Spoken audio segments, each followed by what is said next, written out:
তুমি কি জানো প্লেগরা কোন ভিটামিনের অভাবে হয়ে থাকে? সঠিক উত্তর হবে বি3 বা নিয়াসিন। বি3 বি কমপ্লেক্স গ্রুপের একটি ভিটামিন, যার অভাবে প্লেগরা হয়ে থাকে এবং এটাকে 3D ভিটামিনও বলা হয়ে থাকে বা 3D ডেফিসিয়েন্সি বলা হয়ে থাকে।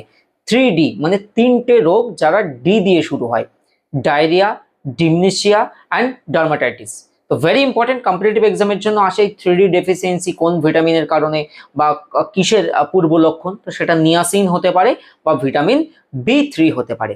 এইরকম ভিটামিন টপিকের ওপরে আমি দ্য ওয়ে অফ সলিউশন একটা কমপ্লিট ক্লাস করিয়ে দিয়েছি। কম্পিটিটিভ এক্সামের জন্য সামনে যাদের রেলওয়ে পরীক্ষা রয়েছে বা এসএসসি পরীক্ষা বা এএনএম জিএনএম, অবশ্যই সেশনটি দেখতে থাকবে। এবং তোমরা আমাকে বলো, ফিনোডার্মা বা ত্বক খসখসে হয়ে যাওয়া, ব্যাঙের গায়ের স্কিনটা যেমন থাকে না খসখসে, তো এরকম ফিনোডার্মা বা খসখসে ত্বক কোন ভিটামিনের ডেফিসিয়েন্সি বা অভাবজনিত কারণে হয়ে থাকে? সঠিক উত্তর জানা থাকলে কমেন্ট করো এবং চ্যানেলে নতুন হলে অবশ্যই লাল সাবস্ক্রাইব বাটনে ক্লিক করে একবার সাবস্ক্রাইব করে নাও।